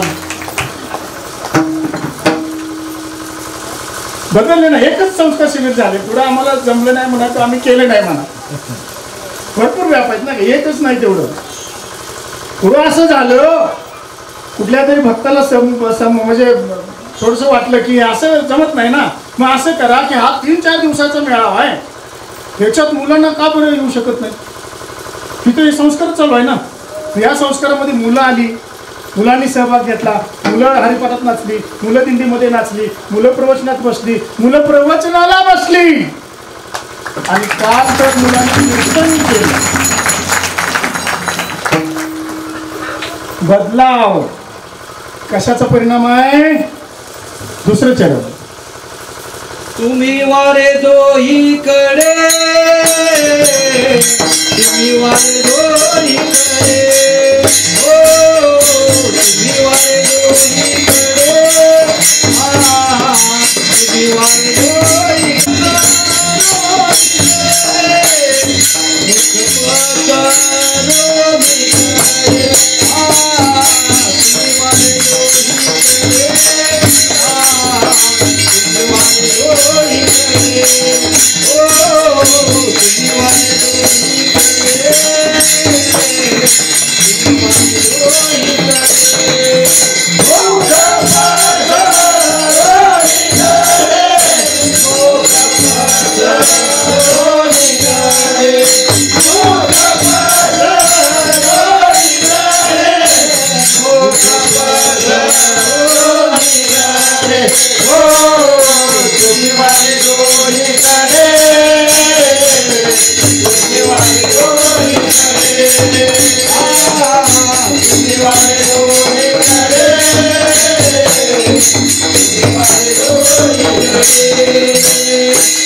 दोहीकडे एकावर एक आणि मिळते म्हणून एकावर एक चढलं तर घेताना कुणाला भेटल कुणाला भेटल भेटल का कुणाला नाही आणि म्हणून इथे शिस्त आहे इथं रीत आहे इथं नियम आहे नाही का मग देताना सुद्धा आतमध्ये नाही का एका कोपऱ्यामध्ये पदराच्या आड आणि मग नाही का प्रेम पाना 17वीचा पाना जो काय असेल तो आणि जर एकावर एक हे करत चालले सगळे ते मी पुढं का तू पुढं तिथं दोन्हीकडे रीत नाही आहे इथं शिस्त आहे, दोन्हीकडे व्हा, व्यवस्थित घ्या, सगळ्यांना प्राप्त होणार आहे. ज्यांना ज्यांना पाहिजे त्या सगळ्यांना प्राप्त होणार आहे. आणि प्राप्त करून घेण्यासाठी तुम्ही गडबड करू नका, शिस्तामध्ये या, नम्रतेने या, लीनतेने या, अनुरागी होऊन या. आणि मग मात्र त्या ज्या काय धारा आहेत त्या धारा तुम्हाला माझ्या हाताने अगदी म्हणजे काय म्हणतात ना, कोपरापर्यंत वगळ जाऊस तर बरपले का ते. हा, वरून येताना काय ते असं डायरेक्ट तोंडात पडणार नाही ना. आता घेताना माझ्या हाताला लागल, माझ्या कोपरातून पण पडेल आणि तुम्ही सुद्धा कोपरापर्यंत वगळ जाऊस तर हाना. त्याला काय म्हणतो, आजी देतो पोट भरी, आजी देतो पोट भरी, आजी देतो पोट भरी, आजी देतो पोट भरी. म्हणाल कोवरी पुढे म्हणाल कोवरी, म्हणाल कोवरी पुढे म्हणाल कोवरी, पुढे म्हणाल कोवरी, पुढे म्हणाल कोवरी. असे जे आहेत की जे तिघांच्या वर आहेत, तिघावर सत्ता गाजवलेले जे गुणातीत आहेत तेच अति दुर्लभ असणाऱ्या विश्वकल्याण निर्धारित कर्माची प्राप्ती करून देतात आणि आपल्याला प्राप्तीच्या पैलतीने जाण्याचा मार्ग दाखवतात. तेने उपाय मध्ये भजले ते ही माझी माया तरले परी, ऐसे भक्त विपाईला बहुवस नाही. ते मात्र माया माझी तरती का या रीतीने आले तर. आणि म्हणून ते दुर्लभ आहे, ते शिंक आहे ना ते दूर आहे, दुर्लभ आहे, ते विश्वकल्याण आहे, ते निर्धारित कर्म आहे. मात्र सद्गुरूंच्या अनन्य शरणागत राहून जर आपण या मार्गाने गेलो तर आपल्या नशिबात नसणारं आणि आपल्याला त्या वेळेत न प्राप्त असणारं असं विश्वकल्याण वेळेच्या आधी आणि नशिबापेक्षा जास्त आपल्याला करून देतात. हा आमचा सगळ्यांचा अनुभव आहे. होऊन जाऊ दे. म्हणून या ठिकाणी असा हा काल्याचा प्रसंग आहे. काला अशा अर्थानं करायचा आहे, अशा अर्थानं समजून घ्यायचा आहे. का आला केवळ आत्मकल्याण करण्यापुरता आलेला नाही आहे, तर आत्मकल्याण होऊन आपला हा देह तसाही जाणार आहे. नाशिवंत देह जाणार, सगळं आयुष्य खातो काळ सावधान. पण त्या काळाच्या माथ्यावर पाय देऊन जर आम्हाला पुन्हा पुन्हा विश्वकल्याण कार्यामध्ये यायचं असेल तर हा काला, दुर्लभ काला या संत रीतीनं प्राप्त करून घ्यावा लागेल. सगळ्यांनी भजन करूया. हो बालकुमारी,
शिंके लाविले दुरी होतो तिघांचे मी वरी. तुम्ही वारे दोहीकडे मुख पसरून गडे. वाहती त्या धारा घ्या रे दोहीच्या कोपरा. तुका म्हणे हाती ठोका अधिक उणे नेदी एका. तर या ठिकाणी हा जो या वर्षीचा आषाढीचा सोहळा आहे.